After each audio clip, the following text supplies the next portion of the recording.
Movie की शुरुआत लकड़हारों की बस्ती से होती है जो कि बर्फीले जंगल के बीचों बीच होती है। सभी लकड़हारे आपस में बहुत ही प्यार से रहते थे। शाम को जब लकड़हारे लौटते हैं तो आपस में बातें करते हैं कि अगर इसी तरह से बर्फ गिरती रही तो जल्दी ही ये जंगल भी बर्फीला रेगिस्तान बन जाएगा। तभी उन्हीं का एक साथी आकर के कहता है, बेटर फ्यूचर सिर्फ और सिर्फ रियल एस्टेट में है, जाकर के वो क्यों नहीं ट्राई करते। और वो वापस लकड़ी काटने के लिए जंगल चला जाता है। हम देखते हैं कि आज लकड़हारों ने एक बड़े से जानवर का शिकार किया है जो कि बैल था, जिसे पकाकर के वो पार्टी बनाने को होते हैं। लेकिन कुछ देर बाद में जब वो बंदा जंगल से वापस लौटता है तो वहाँ का नज़ारा देख करके दंग रह गया। हर तरफ खून और लाशें बिछी हुई थी। वो कुछ समझ पाता या कुछ कर पाता, तभी एक बंदा आकर के उसके सामने खड़ा हो गया जो कि जाइंट मैन था। वो बंदे पर हमला कर देता, वो उसके पीछे आया। लकड़हारा अपनी कुल्हाड़ी को ढूंढता है, उसे कहीं नहीं मिलती। लकड़हारा बिना हथियार के उसके आगे कमजोर था और अगले ही पल जाइंट मैन उस पर हमला कर देता है और उसे वो एक चलती हुई मशीन के कटर में धकेल करके उसके टुकड़े टुकड़े कर देता है। सीन शिफ्ट होता है और हमें सार्जेंट हुक और सेम को दिखाया जाता है, जिन्हें 5 क्रिमिनल को सौंपा गया है 5 दिन के लिए, मतलब कि उन्हें सुधारने के लिए। जिसमें मार्टिन था जिसने साइबर क्राइम किया था, गेस थी पुलिस ऑफिसर के साथ मारपीट करने के लिए, जैकलिन था ट्रैफिकिंग के लिए, वहीं रोज थी कंटेम्प्ट ऑफ कोर्ट के लिए, क्लेयर थी जो कि ड्राइव एंड ड्रिंक के लिए थी। मतलब कि पांचों ने कुछ ना कुछ क्राइम कर रखा था जिसके लिए हुक उन्हें अपने साथ 5 दिन के लिए रखने वाला था। हुक सार्जेंट बहुत ही ज़्यादा स्ट्रिक्ट ऑफिसर था, उसके इंस्ट्रक्शन को फॉलो करना बहुत ही मुश्किल था।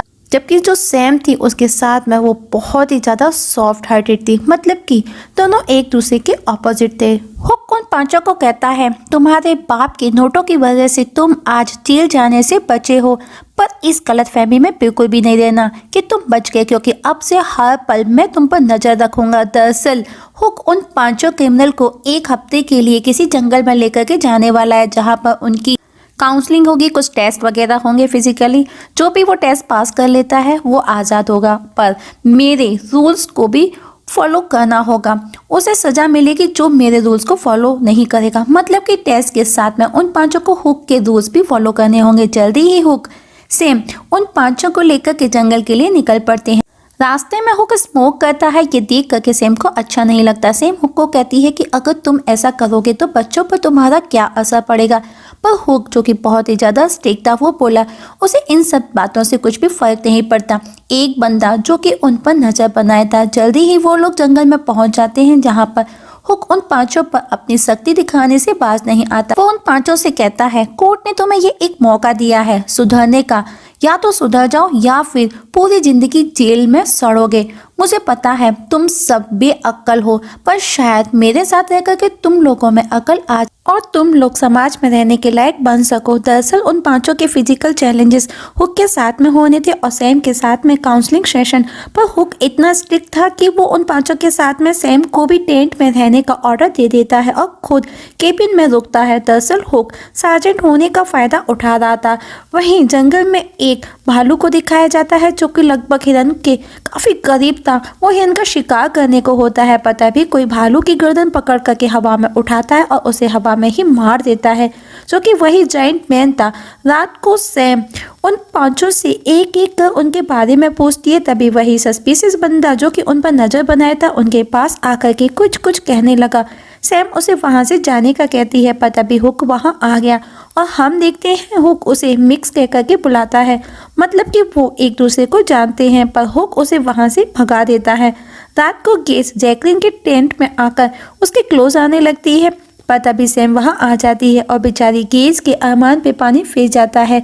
नेक्स्ट डे हुक उन सबको हाइकिंग पर लेकर के जाने के लिए तैयार होता है। हुक अपने साथ में गन लेता है। ये देख करके सैम बोली, वो तुमसे वैसे ही इतना डरते हैं, तुम्हें इस सब की जरूरत बिल्कुल भी नहीं पड़ेगी। अब सबकी चल चल करके हालत खराब हो रही थी, पर हुक का जोश कम होने का नाम नहीं ले रहा था। रास्ते में हुक एक ब्रेक लेता है क्योंकि सबकी हालत खराब हो रही थी। जैकलिन वहां से निकल जाता है क्योंकि वो हुक से परेशान हो चुका था, पर मार्टिन उसके पीछे आया। वो उसे समझाता है कि उन्हें एक साथ रहना होगा। तभी उनकी नज़र एक समाधि पर जाती है जो कि किसी जानवर की थी। उसमें से उन्हें स्केलेटन नजर आता है जो कि बड़े से जानवर का था, जिसके बड़े बड़े सींग होते हैं। जैकलिन एक सींग उठा करके ले जाती, लेकिन हुक उसे डांटते हुए कहता है, तुम्हें यहाँ पर हम सुधारने के लिए लाए हैं, ना कि और बिगाड़ने के लिए। पर जैक वो सींग चुपचाप अपने पास रख लेता है और अपने साथ ले आता है। दूसरी तरफ हमें क्लेयर के फादर को दिखाया जाता है, जो अपने दोस्त डेबी से मिलने आया था। जहाँ पर उसे ये बात पता चलती है कि जिस सार्जेंट के साथ में उसने अपनी बेटी क्लेयर को भेजा है, पहले भी वो अपने साथ में काफी बच्चों को ले गया था, पर उस दौरान एक बच्चे की मौत हो गई थी, क्योंकि सार्जेंट हुक कुछ ज्यादा ही स्ट्रिक्ट होता है। क्लेयर के फादर को अब अपनी बेटी की टेंशन होने लगती है, लेकिन डेबी उसे समझाने की कोशिश करती है कि वो सिर्फ एक एक्सीडेंट था जिसमें बच्चे की मौत हुई थी। लेकिन क्लेयर के फादर को अपनी बेटी की टेंशन हो रही थी और वो खुद भी एक सार्जेंट ही थे, तो वो अपनी बेटी को वापस लाने जंगल के लिए निकल पड़ता है। वहीं पर हमें जंगल में दिखाया जाता है। अब जाइंट मैन उस स्कल के पास आया तो देखा एक सींग गायब है। ये देख करके जाइंट मैन को इतना गुस्सा आता है कि वो शेर के जैसे दहाड़ने लगता है, पर उन लोगों को लगता है कि वो किसी जानवर के हाउलिंग करने का साउंड है, जो कि शायद दर्द में है। पर हम मिक्स को देखते हैं जिसके हाथ में बंदूक थी और वो अलर्ट था, मतलब कि मिक्स को कहीं ना कहीं उस जाइंट मैन के बारे में पता था। जाइंट मैन भी सींग की तलाश में हुक और उनके लोगों के पीछे था और जल्दी ही वो उन लोगों के सामने खड़ा, जिसे देख करके सबके होश उड़ जाते हैं, क्योंकि वो कोई नॉर्मल इंसान नहीं था बल्कि जाइंट मैन था। विशालकाय इंसान नहीं बल्कि जाइंट मैन, जो कि इंसानों जैसा लग रहा था। जाइंट मैन उनकी आंखों के सामने उन्हीं के एक साथी के सर के 2 टुकड़े कर देता है। हुक अपने गन देखता है, पर सैम के कहने पर हम देखते हैं कि वो गन रूम में ही छोड़ आया था। अब सब अपनी अपनी जान बचाने के लिए यहाँ वहाँ भागते हैं। जाइंट मैन भी उनके पीछे था और इस भगदड़ में जाइंट मैन उन पर हमला कर देता है, जिसमें हुक की बॉडी 2 टुकड़ों में बट जाती है।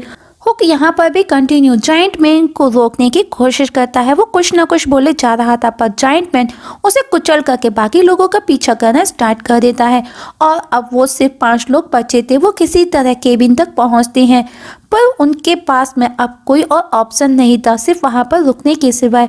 उस केबिन में ज़्यादा देर तक लेकिन वो रुक भी नहीं सकते थे, क्योंकि जाइंट कभी भी वहां पर आ सकता था। उनकी नज़र वैन पर जाती है जिसमें बैठ करके वो हुक के साथ में जंगल आए थे, पर उसकी चाबी हुक के पास थी। मार्टिन कहता है कि वो बिना चाबी के गाड़ी स्टार्ट कर सकता है। सैम और मार्टिन वैन को स्टार्ट करने जाते हैं, पर वैन स्टार्ट नहीं होती।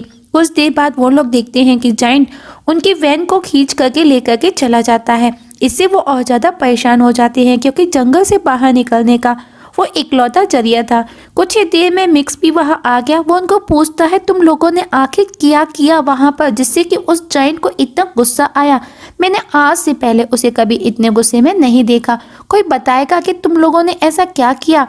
तब उनमें से एक लड़की वही सींग दिखाती है जिसे जैकलिन जंगल से उठा करके लाया था। मिक्स बोला तुम लोगों ने बहुत गलत किया है, तुमको ये नहीं करना था। और अब वो उन्हें बताता है कि सालों पहले इस जंगल में एक गांव हुआ करता था। उस गांव के एक घर में एक बच्चा पैदा हुआ जिसका नाम बेनियल था, पर वो आम बच्चों के जैसे बिल्कुल भी नहीं था। वो बहुत जल्दी बढ़ रहा था। उसका शरीर एक विशालकाय हो रहा था, क्योंकि वो एक जायंट प्रवृत्ति का बच्चा था। उसके बहुत बड़े बड़े हाथ, बहुत बड़े बड़े पैर, इवन सिर भी बहुत बड़ा था। मतलब कि वो बिल्कुल सबसे अलग था, जिसकी वजह से कोई भी बच्चा ना तो उसके साथ में खेलता था, ना ही कोई उससे दोस्ती करता था। लेकिन बेनियल ने अपने अकेलेपन को दूर करने के लिए एक बैल के साथ में दोस्ती कर ली। अब वो बैल भी जायंट के जैसे बड़ा बड़ा होने लगा था। पर एक दिन वो बैल उस गांव के लोगों की नज़र में आ गया और ये वही लकड़हारे थे। मतलब कि दोस्तों, ये कहानी मूवी के स्टार्ट वाले सीन से कनेक्ट होती है। ओके, तो चलिए आगे बढ़ते हैं। वो लोग उसे मार करके अपने साथ ले आए और उसे खाने के लिए पकाने लगे। पर जब जायंट बैल को ढूंढता हुआ वहां आया तो बैल को पकता हुआ देख करके उसे गुस्सा आ गया, क्योंकि वो बैल ही था जिसे वो अपना कहता था। जायंट ने गुस्से में उस गांव के मतलब कि लकड़हारों की पूरी बस्ती को खत्म कर डाला और बाद में जायंट को पकड़ करके एक गुफा में बंद कर करके उस गुफा को ब्लास्ट कर दिया गया ताकि जायंट मर जाए। सबको लगा कि जायंट मारा गया, पर जायंट की ताकत के आगे वो सब कुछ बेकार था। वो वहां से भी भाग निकला और पहाड़ों में जाकर के छिप गया। इवन वो अपने साथ में अपने दोस्त बैल की अस्थियां भी ले गया और वहीं पर उसकी समाधि भी बना दी। अब वो वहीं पहाड़ों में रहने लगा। वो शांति से रह रहा था, लेकिन तुम लोगों ने जाकर के उसकी शांति भंग कर दी। उसके दोस्त की कब्र के साथ में छेड़खानी की, सालों से सोए हुए शैतान को जगा दिया। इवन तुम उसके दोस्त का सींग भी उठा लाए। जैकलिन पूछता है तो अब हमको क्या करना होगा? मिक्स बोला, जब तक तुम उसको उसके दोस्त का सींग वापस नहीं कर देते वो तुम्हारा पीछा नहीं छोड़ने वाला, और इसके अलावा और कोई चारा भी नहीं। मिक्स की बात सुनकर के जैकलीन वो सींग लेकर के बाहर आता और उस सींग को उठाकर के जंगल में फेंकते हुए कहता है, हमें जाने दो, हमारी कोई गलती नहीं है। पर जैसे ही वो वापस केबिन की तरफ मुड़ता है वही सींग उसकी बॉडी के आर पार होता है। दरअसल वो जायंट मैन वहां आ गया था। सैम, क्लेयर, मार्टिन उसे बचाने की कोशिश करते हैं पर वो जायंट के आगे कमजोर थे। बेचारा जैक मदद के लिए हाथ बढ़ाता रह जाता है और वो जायंट उसे खींच करके अपने साथ ले गया। वहीं गेज भी जख्मी थी, उसका बचना मुश्किल था। मिक्स खुश था, उसे लगता है कि अब जायंट को उसके दोस्त का सींग मिल गया है तो वो उन पर हमला नहीं करेगा। वो क्लेयर को एक फोटो दिखाते हुए कहता है, क्या तुमको पता है तुम ठीक उस लड़की के जैसे दिखती हो जिसे वो जायंट मैन प्यार करता था, पर वो लड़की उसे पसंद नहीं करती थी।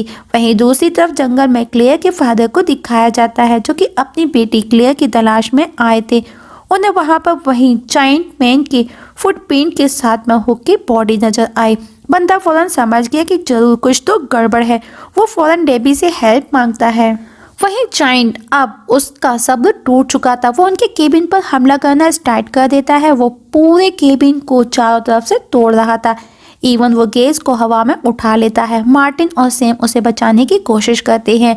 सैम उस पर शूट करती है पर जायंट उसे एक पेड़ में दे मारता है जिसमें गेज भी मारी जाती है। वहीं सैम जायंट को शूट कर रही थी तो उसकी एक गोली उसकी आंख को लग जाती है जिससे कि जायंट लड़खड़ाने लगता है, पर वो अभी भी शांत नहीं होता। वहीं मार्टिन जब केस को देखता है जो कि डेड थी तो उसे गुस्सा आया।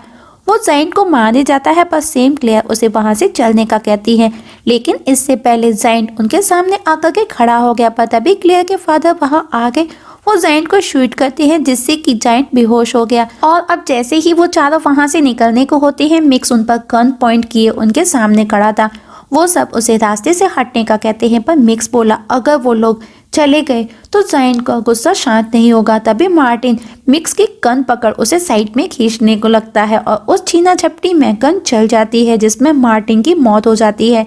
वहीं जायंट मैन को होश आ गया जो कि ठीक इस समय मिक्स के पीछे खड़ा था। जैसे ही वो उन पर हमला करता है, क्लेयर के फादर क्लेयर और सैम को लेकर के झुक जाते हैं और जायंट की कुल्हाड़ी मिक्स को आकर के लगती है जिससे उसका सर धड़ से अलग होकर के दूर जाकर के गिरता है।